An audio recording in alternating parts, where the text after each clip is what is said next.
The blood-soaked handkerchief trembled in Clara Saunders' hands as she stumbled down the dusty main street of Aspen, Colorado, her swollen belly announcing the twins that would arrive in less than 2 months, and nowhere for them to be born but under the vast, uncaring sky of the frontier. It was 1878, and the mining boom that had birthed this mountain town 13 years prior still drew desperate souls seeking fortune, but Clara had found only heartbreak since arriving 3 weeks ago, learning that the man who had promised to marry her had already wed another and vanished into the Rockies with his new bride. "You can't stay here," Mrs. Peterson had declared just an hour ago, her thin lips pressed together as she pointed toward the door of her boarding house. "I run a respectable establishment and unwed mothers." She'd let the sentence dangle, but her meaning was clear enough as she thrust Clara's meager belongings into her arms. Clara pressed a hand against her lower back as a dull ache radiated through her body. The late July sun beat down mercilessly, and dust from the street coated her throat. She'd spent her last coins on a week's rent at Mrs. Peterson's and hadn't eaten since yesterday morning. "Miss, are you all right?" The deep voice startled her, and Clara nearly lost her footing. A strong hand caught her elbow, steadying her. She looked up into concerned blue eyes beneath the brim of a well-worn hat. The man was tall and broad-shouldered, his face tanned from long days under the sun, but his expression was gentle. "I'm fine," she lied, straightening her posture despite the pain. Pride was about all she had left. The man glanced at her belly, then at the small carpet bag clutched in her hand. "Pardon my forwardness, but you don't look fine. Name's Beau Ingram. I own a ranch just north of town." "Clara Saunders," she replied automatically, then swayed again as another wave of dizziness washed over her. His strong hands caught her once more.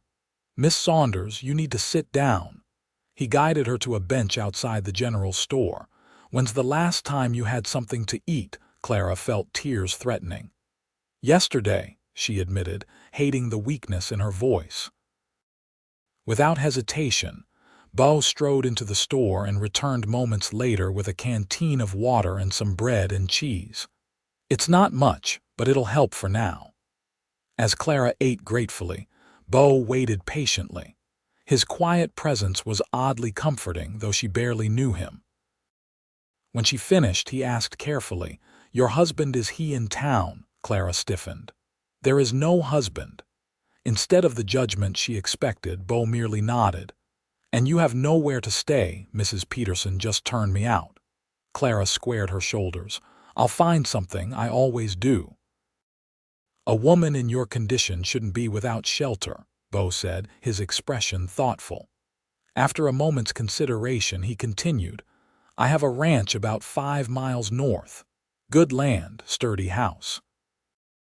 I could use some help with cooking, and such my last housekeeper moved east to be with her daughter." Clara eyed him suspiciously. She'd learned the hard way that men rarely offered something for nothing. As if reading her thoughts, Beau added, "You'd have your own room, the old housekeeper's quarters off the kitchen. It's small but clean. I spend most days working the ranch." "Why would you help me?" Clara asked bluntly. Beau adjusted his hat, a hint of color rising in his tanned cheeks. "My sister was in a similar situation once. Nobody helped her." The pain in his eyes spoke volumes. Clara considered her options, which were painfully few. "These babies will come in about 7 weeks, she said, her hand resting protectively on her belly. Beau nodded.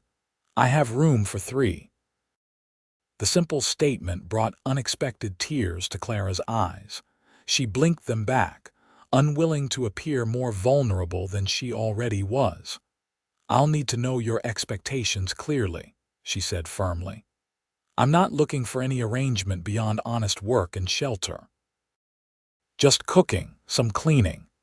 The ranch isn't grand, just me and 2 hands who have their own cabin. You rest when you need to." He paused. And when those babies come, we'll figure things out. Clara studied him, searching for deceit in those steady blue eyes and finding none.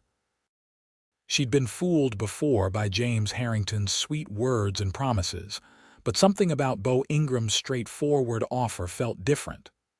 "All right, Mr. Ingram," she said finally. "I accept, at least until I can make other arrangements." "Beau," he corrected with a small smile. "Let me get my wagon. It's not far." As he walked away, Clara pressed a hand to her belly, feeling the twins shift. "We might have found a temporary haven, little ones," she whispered. "Let's just pray it's better than our last one." Beau returned with a sturdy wagon hitched to two solid workhorses. He helped Clara climb up to the seat, handling her as carefully as if she were made of porcelain. The ride out of Aspen took them past the mines that had made the town prosperous, through stands of aspen trees that gave the settlement its name, and finally into a valley nestled between rolling foothills. "There it is," Beau said, pointing ahead to a modest but well-maintained ranch house. Two corrals flanked the main house, one holding several horses, the other empty. A barn stood nearby, its doors open to the summer air. "It's lovely," Clara said honestly. After weeks of cramped boarding houses and desperate uncertainty, the open spaces and orderly buildings looked like paradise. As they approached, two men emerged from the barn. One was older, perhaps in his 50s, with a weather-beaten face and a slight limp. The other was younger, close to Beau's age, with dark hair and a curious expression. "That's Frank Miller," Beau explained, nodding toward the older man. "Been working with me since I bought this place 5 years ago. The younger one is Daniel Cooper." "Good men, both of them." Clara nodded, suddenly aware of how she must appear exhausted with a swollen belly and no ring on her finger.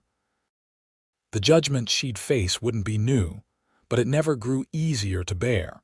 Beau pulled the wagon to a stop and jumped down, coming around to help Clara. "Frank, Daniel, this is Miss Clara Saunders. She'll be taking over as housekeeper." To Clara's surprise, both men touched their hats respectfully without so much as a glance at her condition. "Pleasure, madam," Frank said. "Boss's cooking was likely to kill us all." A surprised laugh escaped Clara. "I'll do my best to keep you alive then." "Much appreciated," Daniel added with a friendly nod. "Let's get you settled," Beau said, lifting Clara's carpet bag and guiding her toward the house. The ranch house was simple but solid, with a large kitchen dominating one end. A corridor led to several rooms, and Beau showed Clara to the smallest one, tucked behind the kitchen. "It's not fancy," he apologized, setting her bag on a narrow bed. The room also contained a small dresser, a chair, and a washstand. A window overlooked a kitchen garden gone somewhat wild with neglect. "It's perfect," Clara said sincerely. After weeks of uncertainty, having a door she could close and a bed to call her own seemed like unimaginable luxury. "Bathrooms out back," Beau explained. "We pump water to the kitchen sink, but we heat it on the stove for washing." Clara nodded, familiar with the arrangement from other places she'd stayed. "I'll let you rest," Beau said, moving toward the door. "There's stew from yesterday you can warm for dinner. Don't worry about cooking anything else today." "Thank you," Clara said, the words inadequate for the gratitude she felt. "I'll start properly tomorrow." Beau lingered in the doorway. "If you need anything," he began, then seemed to think better of whatever he'd been about to say. "Just call if you need anything," he finished and closed the door gently behind him. Alone for the first time in hours, Clara sank onto the bed, one hand absently stroking her belly. The twins were active today, perhaps responding to her stress. "We're safe for now," she whispered. But experience had taught her that safety was often temporary, especially for a woman in her position. Still, she allowed herself to relax slightly. She had shelter, and tomorrow she would cook a proper meal to begin repaying Beau's unexpected kindness. Whether that kindness would last once her children arrived was another question entirely. The following weeks settled into a rhythm that surprised Clara with its ease. She woke early each morning, preparing hearty breakfasts for Beau and his ranch hands. The men departed after eating, leaving Clara to manage the household tasks at her own pace, which grew increasingly slower as her pregnancy advanced. True to his word, Beau was rarely in the house during daylight hours. When their paths did cross, he was unfailingly polite, but maintained a respectful distance. His consideration only deepened Clara's curiosity about the quiet rancher who had offered sanctuary when she needed it most. One evening in mid-August, Clara was kneading dough for tomorrow's bread when Beau entered the kitchen earlier than usual. His shirt was soaked with sweat, hair damp against his forehead. "Something smells good," he commented, removing his hat and hanging it on a peg by the door. "Beef stew," Clara replied, pleased that her cooking seemed to meet with his approval. "It'll be ready in about an hour." Beau nodded, then hesitated. "I was thinking that is, if you're feeling up to it, you might like to see more of the ranch tomorrow. Frank and Daniel can manage without me for a morning." Clara's hands stilled in the dough. It was the first time Beau had suggested spending time together beyond their necessary interactions. "I'd like that," she said, surprised by how much she meant it. The next morning dawned clear and bright. Clara dressed carefully in her least-worn dress, a practical blue cotton that had enough room for her expanded waistline. Beau waited for her on the porch with 2 horses, one saddled for him, and a gentle mare hitched to a small buggy. "I thought this might be more comfortable for you," he explained, helping her into the buggy. The thoughtfulness of the gesture touched Clara deeply. They set off across the ranch, Beau pointing out features of the land and sharing stories of how he'd come to own it. "I worked cattle drives from Texas up to Kansas for 7 years," he explained as they paused atop a rise overlooking a creek where several cows and their calves grazed. "Saved every penny I could. When I heard about this place owner dying with no heirs, I took all my savings and made an offer." "It must have been difficult starting on your own," Clara observed. Beau nodded. "First year was touch and go, but Frank signed on to help, and slowly we built things up." He gestured to the herd below. "Not the biggest spread in Colorado, but it's mine, free and clear." The pride in his voice was unmistakable, and Clara found herself smiling in response. "It's beautiful land." "What about you?" Beau asked, his tone carefully casual. "If you don't mind my asking, where were you before Aspen?" Clara hesitated. She rarely spoke of her past, but Beau's openness deserved some measure of reciprocity. "I grew up in Missouri," she began, her eyes on the distant mountains. "My father was a shopkeeper. When he died 4 years ago, I took a position as a companion to an elderly woman in Denver." She drew a deep breath. "That's where I met James Harrington. He worked for her grandson's shipping company." Beau remained silent, giving her space to continue. "James was charming, well-spoken. He promised marriage, a home in Aspen where he claimed to have business interests." Her hands moved protectively to her belly. "By the time I realized I was carrying his children, he had already left Denver. I followed, using the last of my savings, only to discover he'd married a banker's daughter 2 days before my arrival." "I'm sorry," Beau said softly. Clara shrugged, affecting a nonchalance she didn't feel. "It was my own foolishness. I believed what I wanted to believe." "Trust isn't foolishness," Beau countered, his voice firm. "The person who betrays that trust bears the blame, not you." The conviction in his words made Clara look at him with new eyes. "Your sister, the one you mentioned. What happened to her?" A shadow crossed Beau's face. Elizabeth was 17 when a man passing through our town in Missouri turned her head with promises. When she found herself in a family way, he disappeared. Our father. He shook his head. He threw her out, said he wouldn't have his house dishonored. That's terrible, Clara whispered.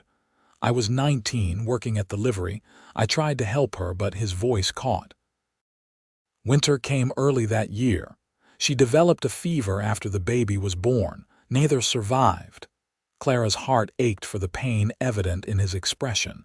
Impulsively, she reached out to touch his arm. I'm so sorry, Beau. He covered her hand with his own, the brief contact warming her more than it should have.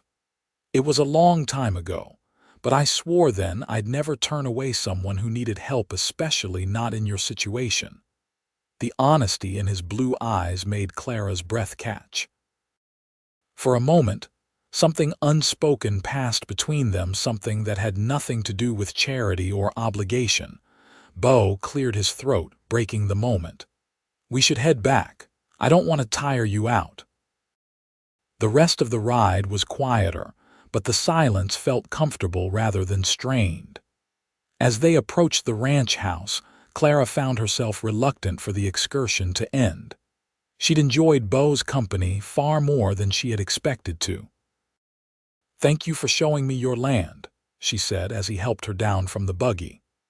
My pleasure, he replied, his hands lingering at her waist a moment longer than necessary before he stepped back. That evening, as Clara prepared dinner, she found herself humming softly something she hadn't done in months. The twins were active, kicking against her ribs, and she rubbed her belly absently. You would have liked seeing the ranch today, she murmured to them. It's a good place to be born. The thought startled her. She hadn't allowed herself to imagine staying beyond their birth. Yet somehow, in just a few weeks, Beau's ranch had begun to feel like a place where she might belong. The realization was as frightening as it was comforting. As September arrived, the Aspens began their golden transformation, and Clara's body prepared for the imminent arrival of her babies. Dr. Wilson, Aspen's physician, had visited the ranch twice at Beau's insistence and declared both mother and unborn children to be in good health, though he recommended Clara rest more in her final weeks. Everything looks normal, he'd assured her during his last visit. But with twins, we should be prepared for an early arrival. Beau had taken the doctor's advice seriously, insisting that Clara hire Jenny Williams, the 16-year-old daughter of a neighboring rancher, to help with the more strenuous household tasks. Despite Clara's protests about the expense, Beau was adamant. You're working for your keep and then some, he'd said firmly. Let Jenny handle the heavy lifting for now. On a crisp morning in mid-September, Clara was instructing Jenny on making preserves when Frank burst through the kitchen door without knocking. Miss Clara, he said, his weathered face unusually animated. Beau sent me to fetch you. New calf being born, thought you might like to see it. Clara hesitated, glancing at the half-filled jars on the table. Go on, Jenny urged with a smile. I can finish these.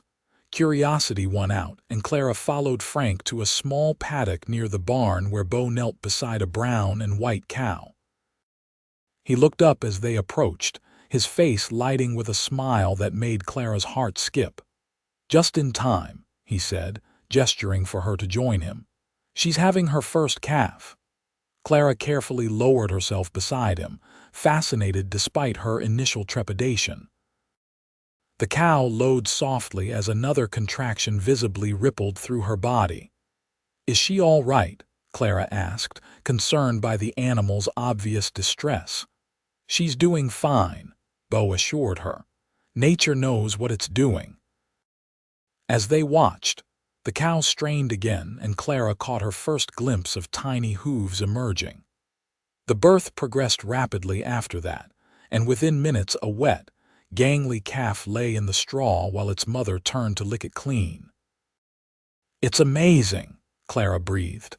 unexpectedly moved by the simple miracle of birth. "New life always is," Beau agreed, his voice soft. Clara met his gaze and found him watching her with an expression that made her cheeks warm. Before she could decipher it, pain lanced through her abdomen sharper and more insistent than the practice contractions she'd been experiencing for weeks. She gasped, doubling over slightly. "Clara!" Alarm sharpened Beau's voice as his hand caught her elbow. "I think," she broke off as another pain gripped her. "I think the babies might be coming." Beau's expression shifted from concern to calm determination. "Frank," he called to the older man who stood nearby, "ride into town for Dr. Wilson. Daniel." His voice carried to the barn where the younger ranch hand was working. "Hitch the wagon with the best springs." Clara tried to stand, but another contraction made her legs buckle. Without hesitation, Beau scooped her into his arms as if she weighed nothing, despite her advanced pregnancy. "You'll strain yourself," she protested weakly. "Hush," he replied, already striding toward the house. "Just breathe." Inside, Jenny looked up in alarm as Beau carried Clara through the kitchen. "Miss Clara's babies are coming," he explained. "Can you help her get comfortable while we prepare for the doctor?" The girl nodded, wide-eyed but willing. Beau carried Clara to her bedroom and set her gently on the bed. "Jenny will help you change. I'll be right outside if you need anything." Clara nodded, another contraction stealing her breath. As the door closed behind him, she heard Beau giving rapid instructions to Daniel about heating water and gathering clean linens. The next hours passed in a blur of pain and effort. Dr. Wilson arrived sooner than expected, having been in the area visiting another patient.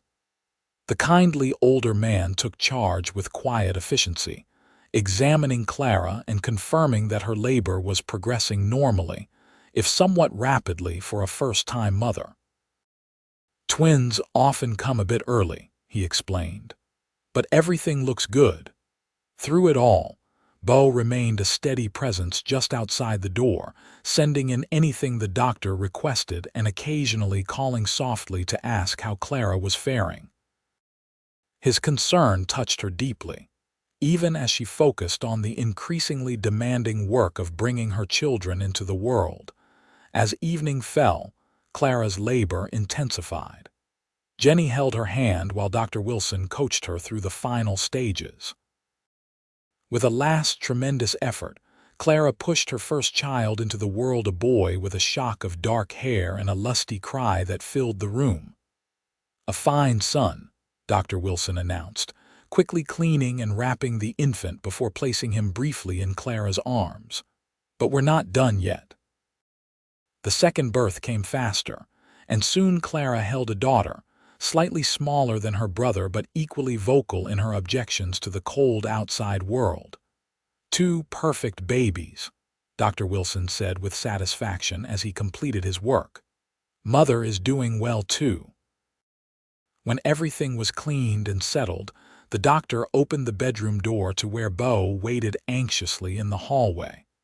"Miss Saunders has given birth to healthy twins," he announced. "A boy and a girl." The relief on Beau's face was palpable. "May I?" he began, then stopped, seemingly unsure of his place in this moment. "Clara was asking for you," the doctor said, which wasn't strictly true, but the exhausted new mother had mentioned Beau's name several times during her ordeal. Beau entered the room hesitantly. Clara lay propped against pillows, a small bundle in each arm. Her hair was damp with sweat, her face pale with exhaustion, but her eyes shone with a joy Beau had never seen before. "Come meet them," she invited softly. He approached the bed, his movements careful as if afraid he might somehow disturb the fragile new family. "They're beautiful," he said, his voice rough with emotion as he gazed at the tiny faces. "This is Thomas," Clara said, indicating the slightly larger baby on her right. "And this is Elizabeth." She glanced up at Beau to see if he recognized the significance of the name. His eyes widened, then filled with unexpected tears. "You named her after my sister," Clara nodded. "If it weren't for your kindness, I don't know where we would have been born. It seemed fitting." Beau swallowed hard, clearly moved. "Thank you," he whispered. "Would you like to hold one of them?" Clara offered. Looking both terrified and eager, Beau carefully took Thomas into his arms, cradling the newborn with surprising gentleness for a man whose hands were calloused from years of ranch work.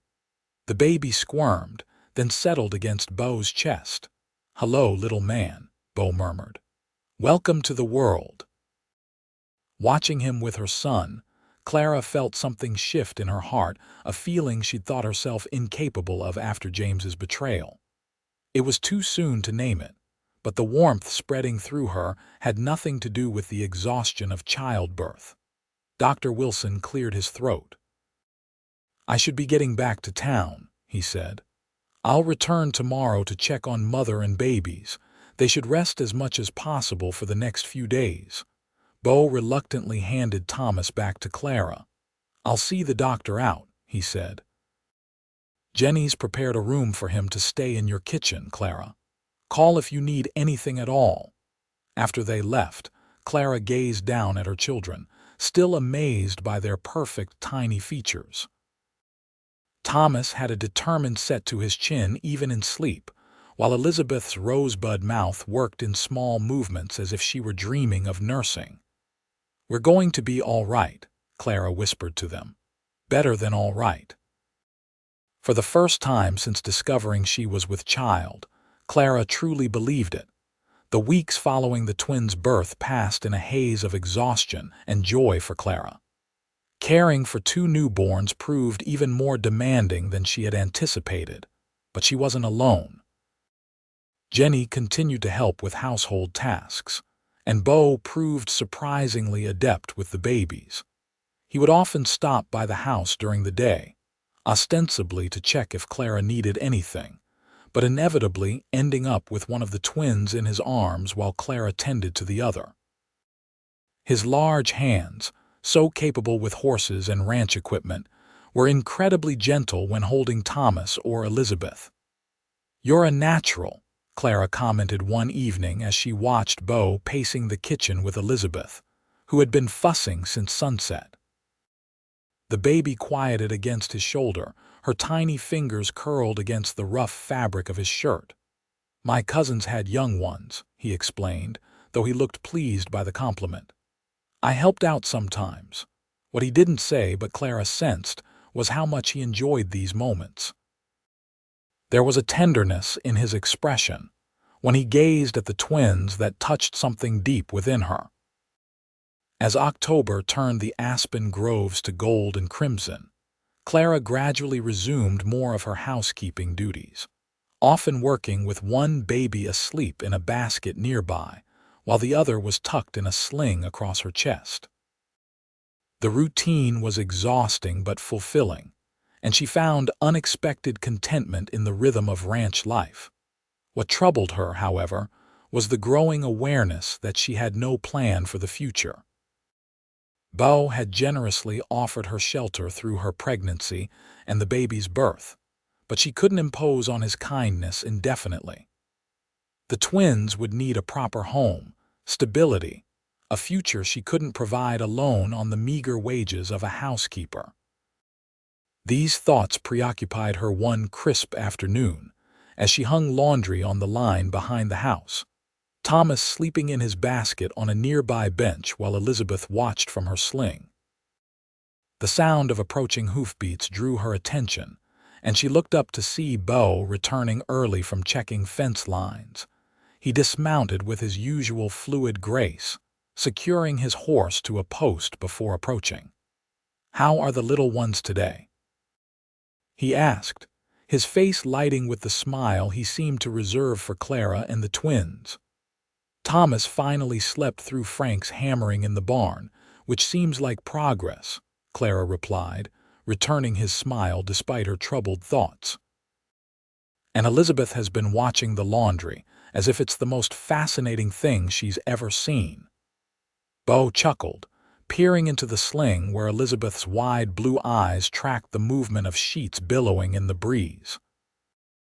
"She's an observant one," he said fondly, touching the baby's cheek with a gentle finger.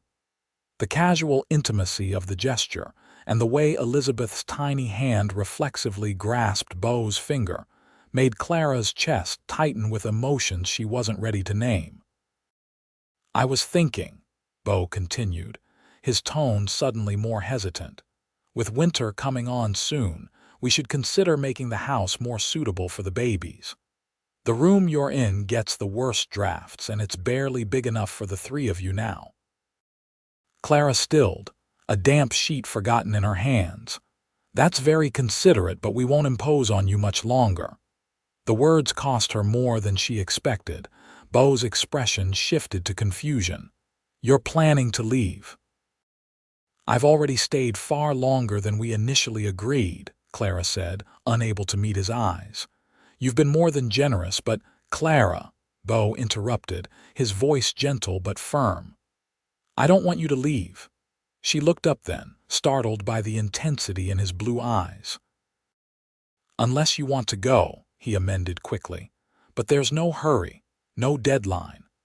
"We can't continue indefinitely with the current arrangement," Clara said, giving voice to the concern that had been growing within her. "The children need stability, a real home. They have one," Beau said simply. "Here if you want it," Clara's heart stuttered. "What exactly are you offering, Beau?" He took a deep breath as if gathering courage. "I'm not good with fancy words, Clara. But these past months watching you, getting to know you, seeing how you care for your children, I've come to admire you more than any woman I've ever known." Clara felt heat rise in her cheeks at the unexpected praise. "I know it's soon," Beau continued, "and I understand if you need time. But I want you to know that I'd be honored if you and the twins would make this ranch your permanent home with me, as my family." The sheet slipped from Clara's suddenly nerveless fingers. "Are you proposing marriage?" she asked, needing absolute clarity. "Yes," Beau confirmed, a hint of vulnerability in his expression that she'd never seen before. "Not out of pity or obligation, but because I've grown to care for you deeply. And those little ones," he glanced at Thomas in his basket and Elizabeth in her sling. "I already love them as if they were my own." Tears pricked at Clara's eyes. After James's false promises and betrayal, she'd protected herself by assuming all men's intentions were similarly self-serving. But Beau had shown her nothing but respect and kindness from the moment they met. "You should know what you're getting into," she said, needing to be absolutely honest. "I'm damaged goods, Beau, a fallen woman with another man's children." "I see a strong, brave woman who's overcome every challenge life has thrown at her," Beau countered firmly. "And those aren't another man's children, they're yours. Anyone lucky enough to be part of their lives should consider it a blessing." Clara studied his face, searching for any hint of reservation or deceit, but found only sincerity and something that looked remarkably like love. "I care for you too," she admitted softly. "More than I thought possible after everything that happened, but marriage is a serious step." "It is," Beau agreed, "which is why I'm not asking for an immediate answer. Take whatever time you need to be sure." Elizabeth chose that moment to fuss, squirming in her sling. Clara adjusted her position, and Beau stepped closer to help, his hands steady and sure as they supported the baby. Standing together in the autumn sunshine, with Thomas sleeping nearby and Elizabeth nestled between them, they already looked like a family to anyone who might have observed them. The realization made Clara's breath catch. "I don't need more time," she said suddenly, the certainty washing over her like a wave. "My answer is yes." Beau's expression transformed with joy, years seeming to fall away from his face. "You're sure?" Clara nodded. "The twins and I belong here with you, I know that now." Beau's hand came up to cup her cheek, his touch reverent. "May I kiss you?" he asked, his voice husky. In answer, Clara rose on tiptoe, careful of Elizabeth between them, and pressed her lips to his. The kiss was gentle at first, almost tentative, but deepened as Beau's arm curved around her back, drawing her closer. When they parted, both slightly breathless, Beau rested his forehead against hers. "I promise to be a good husband to you and father to Thomas and Elizabeth," he vowed quietly. "Every day, for as long as I live. And I promise to build a home with you filled with love and trust," Clara whispered back. Between them, Elizabeth gave a small, contented sigh, as if approving of the arrangement that would make her family complete. 3 weeks later, on a crisp November morning with the first dusting of snow on the distant peaks, Clara stood beside Beau in Aspen's small church. Thomas and Elizabeth, now almost 2 months old, were cradled in the arms of Frank and Jenny, who had eagerly agreed to stand as witnesses. Clara wore a new dress of deep blue wool that Beau had insisted on purchasing for the occasion, despite her protests about the expense. The twins were dressed in matching white gowns that Jenny had helped sew, their dark hair carefully combed. The ceremony was brief but meaningful, Reverend Mitchell speaking warmly of new beginnings and the creation of family bonds that transcended blood. When Beau slid a simple gold band onto Clara's finger, his mother's ring, sent by his father in Missouri after a cautiously optimistic letter from Beau, Clara felt tears of joy threatening. "I now pronounce you husband and wife," Reverend Mitchell declared with a broad smile. "You may kiss your bride, Mr. Ingram." Beau's kiss was gentle, but held a promise of deeper passion that made Clara blush when they separated to the enthusiastic applause of their small audience. They celebrated with a simple meal at Aspen's hotel, where the owner, Mrs. Landry, a widow herself who had warmed to Clara's story, insisted on providing a small cake adorned with late-season wildflowers.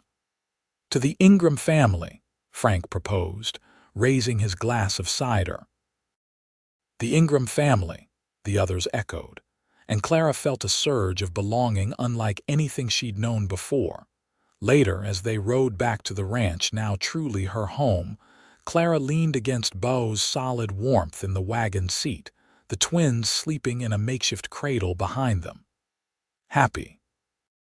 Beau asked softly, his arms secure around her shoulders. "More than I ever thought possible," Clara admitted.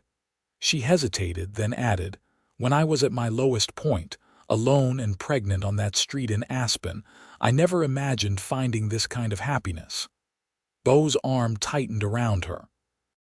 "Sometimes life's harshest moments lead us exactly where we need to be."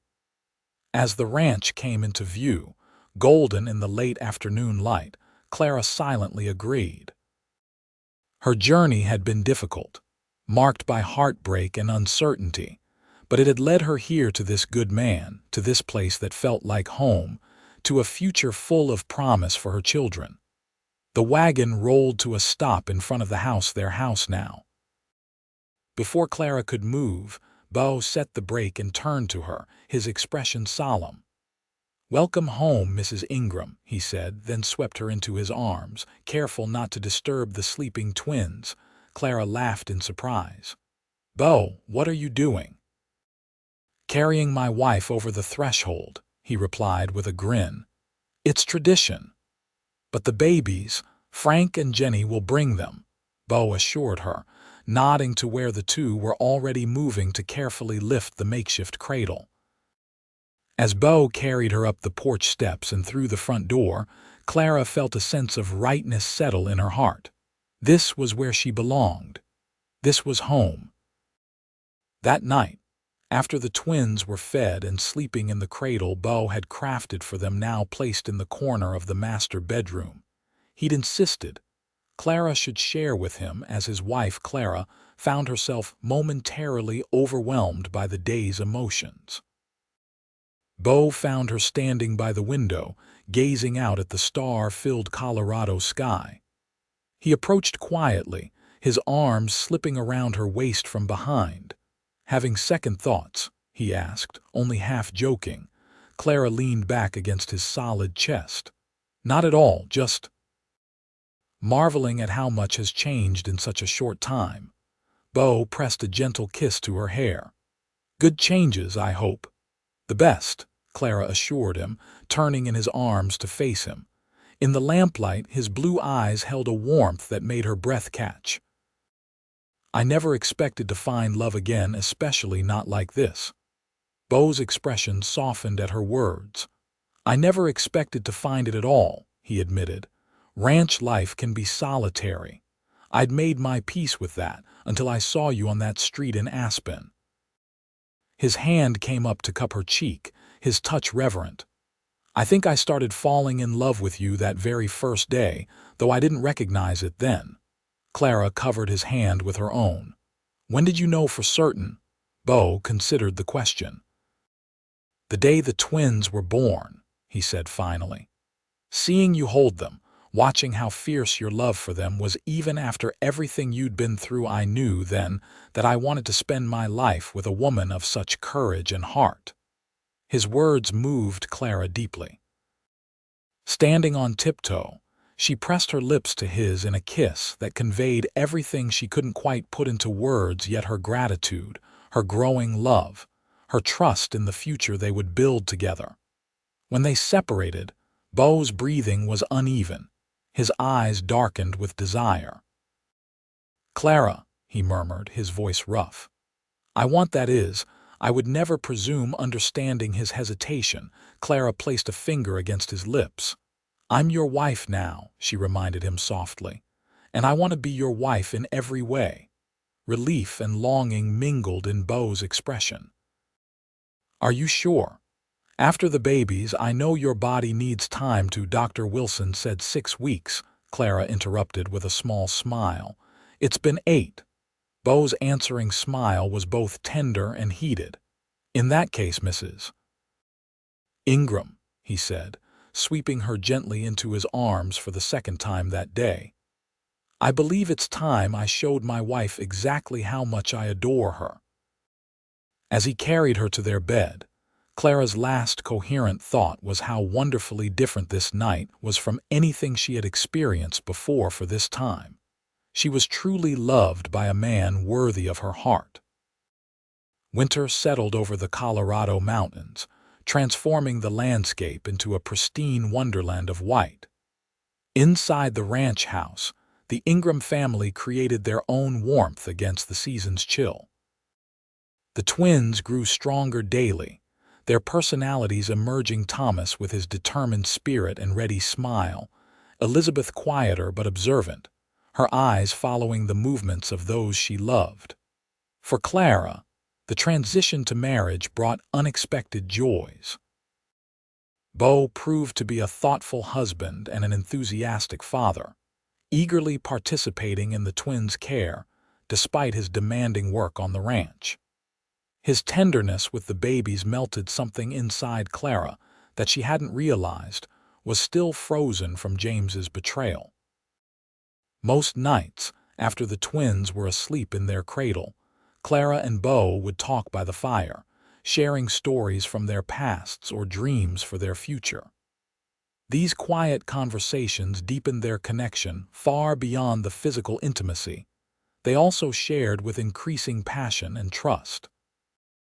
"I was thinking," Beau said one snowy evening in late December as they sat before the hearth, Clara's head resting against his shoulder, "we should make the room across the hall into a proper nursery come spring. The twins will need their own space as they grow." Clara smiled at his forward thinking. "That sounds perfect. I've been saving scraps to make them a quilt." "And I thought," Beau hesitated, then continued more carefully, "I'd like to formally adopt Thomas and Elizabeth. Give them my name legally, if that's something you'd want, of course." Clara sat up to look at him, surprised and moved by the suggestion. "You do that?" "They're my children in every way that matters," Beau said simply. I want them to know that to never doubt it for a single day. Tears pricked at Clara's eyes.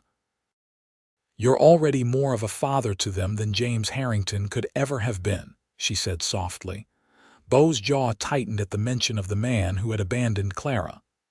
That's a low bar to clear, he muttered. True, Clara acknowledged with a small smile, but you exceed it by miles. The twins are blessed to have you, as am I. She leaned forward to kiss him, trying to convey the depth of her gratitude and growing love. When they parted, Beau's eyes were warm with affection. Is that a yes, then? He asked. Yes, Clara confirmed. I would be honored for them to carry your name. Beau's smile was radiant. I'll speak to Judge Harrison when we go into town next month. The adoption became official in February, recorded in the county records as Thomas James Ingram and Elizabeth Rose Ingram, legally recognized as the children of Beauregard and Clara Ingram.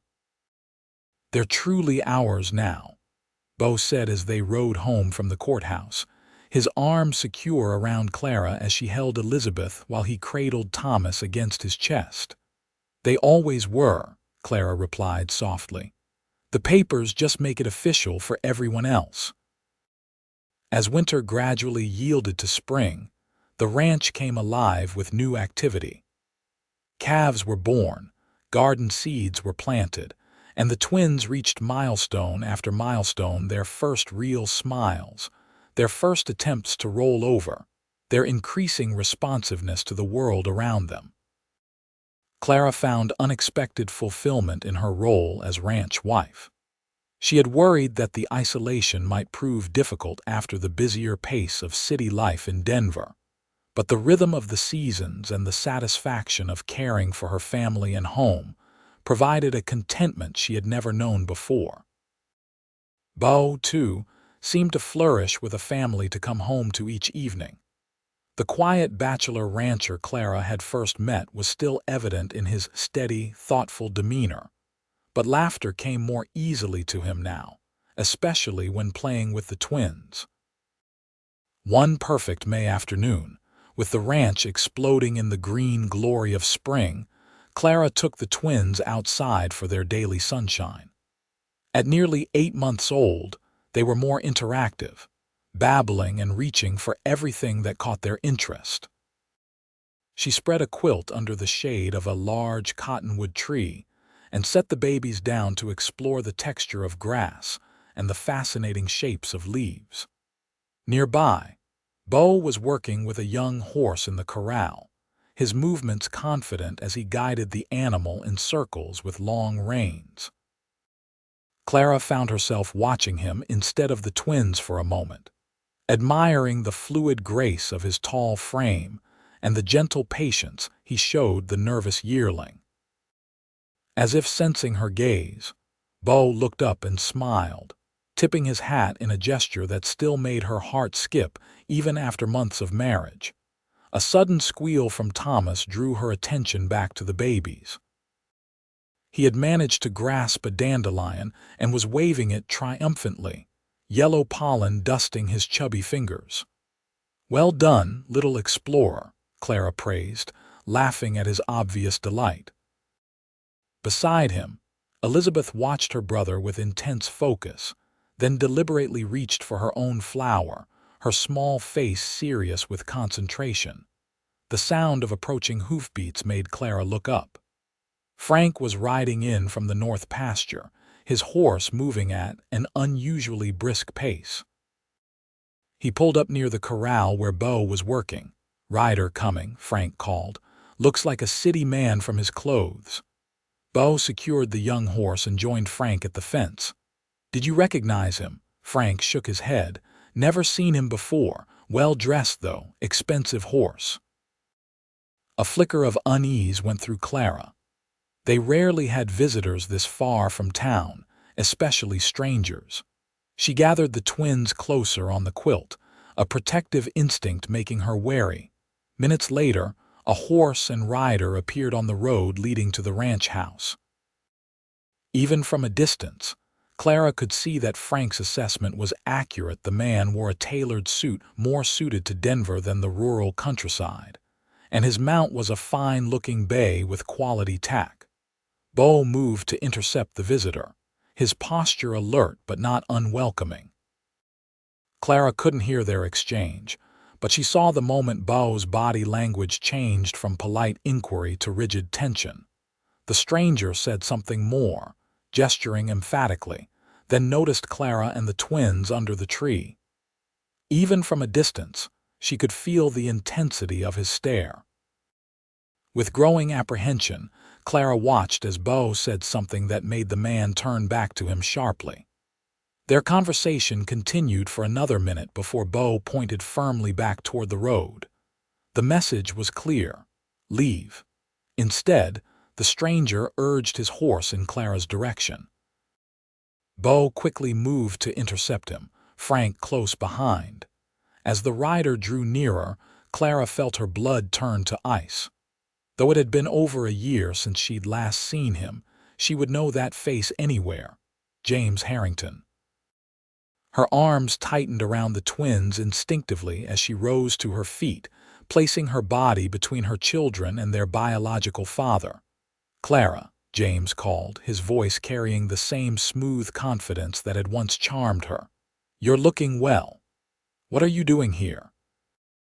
she demanded, proud that her voice remained steady despite the turmoil inside her. Beau reached them before James could answer, positioning himself at Clara's side, his presence solid and reassuring. "I've asked Mr. Harrington to leave our property," Beau said, his voice calm but carrying an edge of steel Clara had never heard before. "He was just going." James ignored him, his attention fixed on the babies. "Are these mine?" he asked, his expression a peculiar mix of curiosity and calculation. "No," Clara and Beau said simultaneously. "These are our children," Beau continued firmly. "Thomas and Elizabeth Ingram." James raised an eyebrow, looking between them. "I see you found yourself a new situation quickly enough," he remarked to Clara, his tone making the words an insult. Clara felt Beau tense beside her but placed a restraining hand on his arm. "What do you want, James?" she asked directly. "You made your position perfectly clear in Aspen last year." James had the grace to look momentarily discomfited. "Circumstances change," he said, adjusting his expensive riding gloves. "My wife, that is to say, my marriage hasn't worked out as expected. There have been financial complications." Clara almost laughed at the transparent implication. "So you thought you'd come looking for me, after abandoning me when I was carrying your children?" "I didn't know about the babies then," James protested, though his eyes slid away from hers as he spoke. "If I had, you'd have done exactly the same thing," Clara interrupted, surprising herself with her certainty. "You never wanted children or a real marriage. You wanted connections and money, which is why you married the banker's daughter." James's jaw tightened at her assessment. "People can change." "Yes," Clara agreed, glancing at Beau with a small smile. "They can. But you haven't." She took a step forward, conscious of Beau remaining close to the twins but giving her space to confront the man who had once broken her heart. "Whatever you came here hoping to find, James, it isn't available to you. I have a husband who loves me and our children. We have a home and a future together." James's expression darkened. "I have rights." "No," Beau interrupted, his voice quiet but implacable. "You don't. Thomas and Elizabeth are legally my children. The adoption was finalized months ago." Surprise flashed across James's face, followed quickly by calculation. "Adoptions can be contested." "You're welcome to try," Beau replied evenly. "But a man who abandons a woman knowing she might be carrying his child, who marries another woman while the first is traveling to meet him, who only appears when he needs money, I don't fancy your chances in front of Judge Harrison." The assessment was accurate enough to make James flinch. For a moment, Clara thought he might press the issue further, but something in Beau's steady gaze seemed to make him reconsider. "This isn't over," James said finally, but the threat lacked conviction. "Yes, it is," Clara replied with calm certainty. "Goodbye, James." After another moment of tense silence, James wheeled his horse around and rode back toward the road, his rigid posture betraying his anger and frustration. Clara watched until he was out of sight, then turned to find Beau already kneeling beside the twins, checking on them as if James might somehow have harmed them from a distance. "They're fine," she assured him, sinking down beside him on the quilt. "Are you?" Beau asked, his concerned gaze searching her face. Clara considered the question seriously. A year ago, an encounter with James would have devastated her, reopening wounds that had barely begun to heal.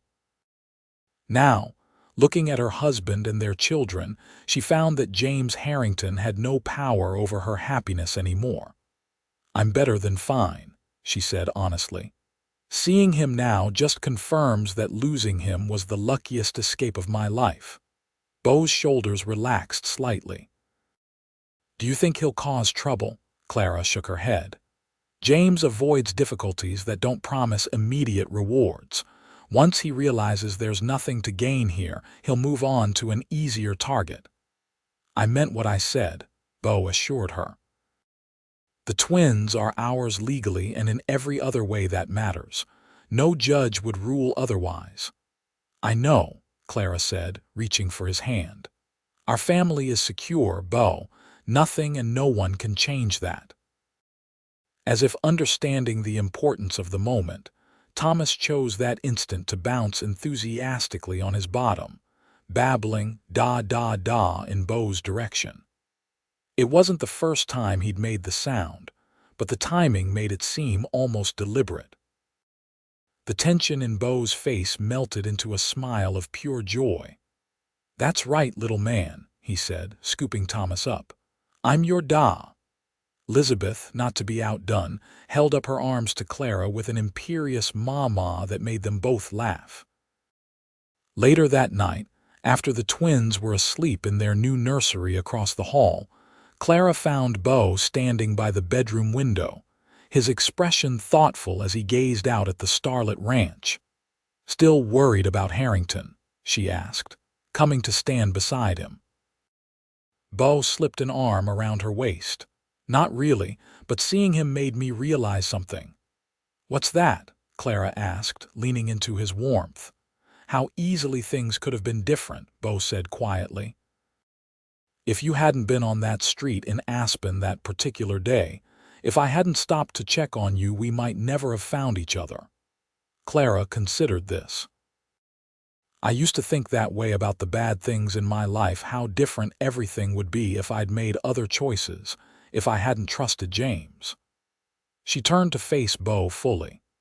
"But now, I see that every step, even the painful ones, led me here to you, to this life we're building. And I wouldn't change any of it." Beau's eyes darkened with emotion. "When I saw Harrington looking at you and the twins today, I realized I've never told you properly how much you all mean to me," he said, his voice rough with feeling. "I love you, Clara. Not just because you're the mother of our children, but because you're the bravest, strongest woman I've ever known." Clara felt tears well in her eyes at his heartfelt declaration. "And I love you, Beau Ingram. Not just for saving us when we had nowhere to go, but for the man you are every day since, honorable, kind, and more worthy of love than you know." His kiss was tender at first, then deepened with a passion that still surprised and delighted Clara. As Beau lifted her into his arms and carried her to their bed, she sent up a silent prayer of gratitude for the twist of fate that had brought them together. James Harrington's unwelcome visit proved to be his last. Whatever hopes he'd harbored of exploiting Clara's situation dissolved in the face of Beau's unwavering claim to his family. Within weeks, Clara heard from Mrs. Landry in town that James had departed Colorado altogether, supposedly headed east to try his luck in New York. The news was the final closure Clara needed. The past was truly behind her now, leaving her free to embrace her future without lingering shadows. That future unfolded with more joy than Clara had ever dared to imagine. The twins thrived in the healthy mountain air, growing from babies to toddlers with astonishing speed. Thomas developed Beau's confident stride and inherent kindness, while Elizabeth showed Clara's determined spirit and thoughtful nature. Both children adored their father, following Beau around the ranch whenever possible, solemnly helping with chores that he patiently adapted to their small abilities.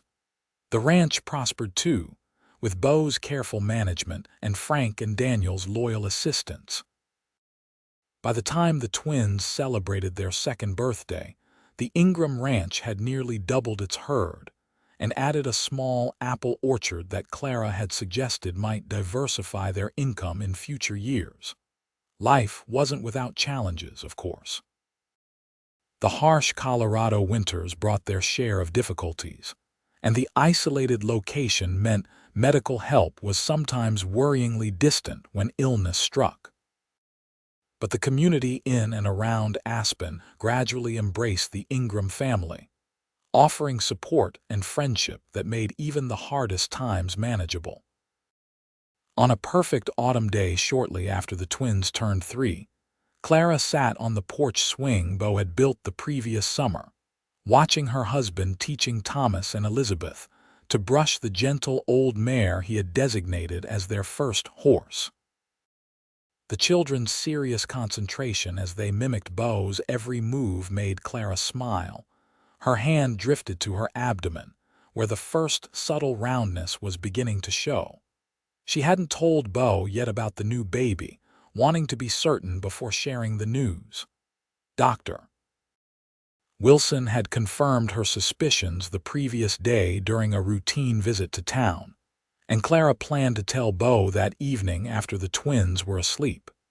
As if sensing her thoughts, Beau looked up and caught her watching them.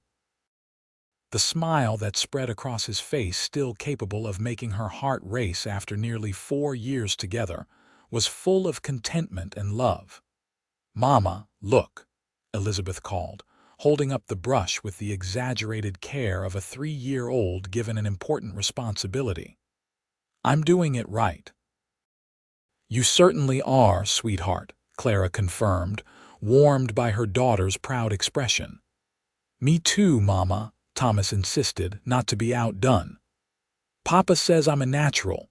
Both of you are naturals," Beau assured them, his large hands gentle as he guided Thomas's smaller ones. "You'll be riding before you know it." The simple domestic scene filled Clara with profound gratitude. From the desperate young woman who had stumbled through Aspen with nowhere to go, she had become part of something beautiful and enduring: a family, a home, a love story that continued to unfold with each passing season. That evening, after a hearty dinner that Clara had prepared with special care, the family settled in the cozy parlor as was their custom. Beau read to the twins from a book of children's stories, while Clara mended a small tear in Thomas's shirt, the peaceful domesticity of the scene sometimes still surprising her with its perfection. When the children were finally tucked into their beds, Clara and Beau returned to the parlor, where he stoked the fire against the autumn chill. "You've been smiling to yourself all day," Beau observed, settling beside her on the sofa and drawing her close against his side. "Something on your mind?" Clara turned to face him, suddenly nervous despite her certainty that he would welcome the news. "I saw Dr. Wilson yesterday in town," she began. Concern immediately crossed Beau's features. "Are you ill?" "Why didn't you tell me you weren't feeling well?" "I'm not ill," Clara assured him quickly. "Just expecting." Beau's expression shifted from worry to confusion, then to dawning understanding. "Expecting? A baby, our baby," Clara nodded, her eyes filling with happy tears at the wonder spreading across his face. In early spring, according to Dr. Wilson. Clara, Beau breathed, pulling her into a gentle embrace. That's wonderful news. When he drew back, Clara was surprised to see tears glistening in his eyes as well. Are you truly happy about it? She asked, though his reaction left little doubt. Happier than I can say, Beau confirmed. His hand moved to rest reverently against her still mostly flat stomach. Our child, one we made together. Clara covered his hand with her own. The twins are ours in every way that matters, she said softly. But yes, there's something special about creating new life with someone you love. Beau nodded, understanding perfectly. The twins were the greatest gift I never knew I wanted, he said. And now this baby joins our family as another blessing. He leaned forward to kiss her, his touch conveying everything words couldn't express: his love, his gratitude, his joyful anticipation of their growing family. I've been thinking about names, Clara admitted when they parted. If it's a boy, I'd like to name him after your father. Beau looked surprised. You'd want to name our son William. He sent your mother's ring for our wedding, Clara reminded him. And his letters since then have shown he regrets his actions with Elizabeth. People can change with time and reflection. Beau's expression softened at her generosity. He'd be honored, he said. And if it's a girl, I thought perhaps Sarah after my mother, Clara suggested, but we have months to decide. William or Sarah Ingram, Beau tested the names, smiling. Perfect for our perfect family. As spring approached and Clara's pregnancy progressed, the ranch prepared for both the annual calving season and the arrival of the new Ingram. Beau insisted on hiring additional help to ensure Clara wouldn't overexert herself, and the twins became enthusiastically involved in preparations for their new sibling. Will the baby sleep in our room? Thomas asked one evening as Clara tucked him into bed. Not right away, Clara explained. The baby will stay with Papa and me until it's a bit older. Elizabeth, already settled in her own bed across the room, frowned thoughtfully. But then the baby will come with us. Would you like that? Clara asked, curious about her daughter's thoughts. Elizabeth nodded solemnly. We can teach the baby things, she declared. Like how to brush horses and feed the chickens. That's very kind of you, Clara said, touched by her children's willingness to welcome the new addition to their family. Thomas yawned widely. I hope it's a brother, he mumbled as his eyes drifted closed. But a sister would be good too. Clara kissed both children goodnight, her heart full as she considered how far they had all come. The twins, once tiny babies with an uncertain future, were now secure and thriving, excited to expand their family circle. And she and Beau had built something precious together, not just a ranch and a home, but a legacy of love that would continue with this new child. William Ingram entered the world on a clear April morning in 1884, announcing his arrival with a robust cry that brought tears to Beau's eyes as he paced outside the bedroom door. Unlike the twins' birth, Clara had insisted Beau remain nearby throughout her labor, drawing strength from his presence between contractions. You have a son, Dr. Wilson announced, opening the door to admit the anxious father after ensuring Clara and the baby were properly settled.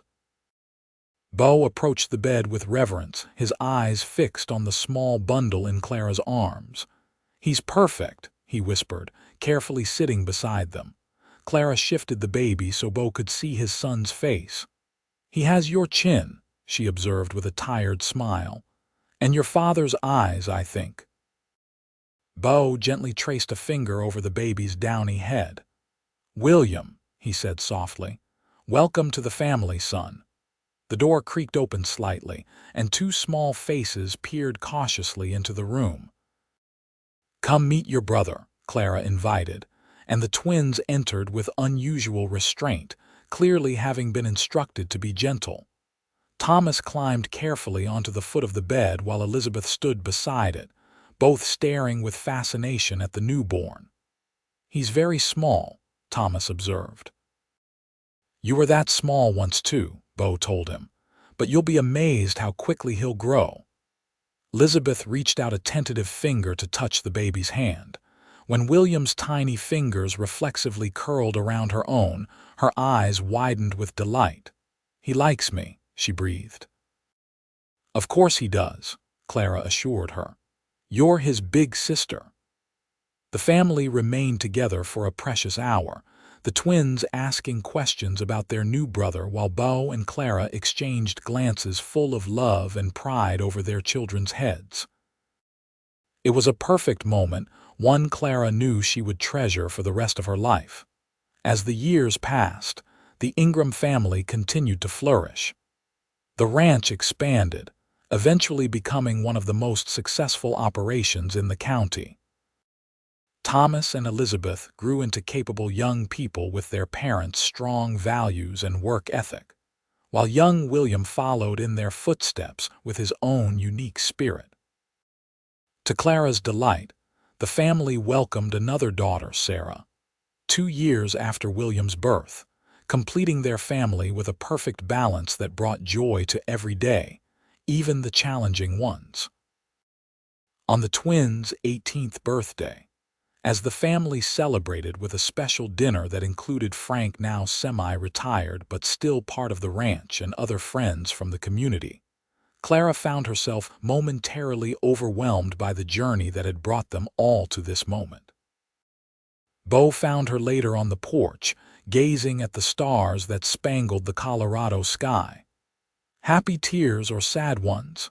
he asked gently, wrapping a blanket around her shoulders against the evening chill. "Happy," Clara assured him, leaning into his embrace. "I was just thinking about that day in Aspen, how desperate I felt, how certain I was that the twins and I had no future." Beau's arms tightened around her. "I thank God every day that I happened to be in town that afternoon." Clara turned to face him, taking in the face she loved so dearly, now lined with the evidence of years spent working in the mountain sun. "Do you ever regret it? Taking in a pregnant stranger, raising another man's children as your own?" "Not for a single moment," Beau replied without hesitation. "Thomas and Elizabeth may not have my blood, but they have my heart completely, just as William and Sarah do, just as you do."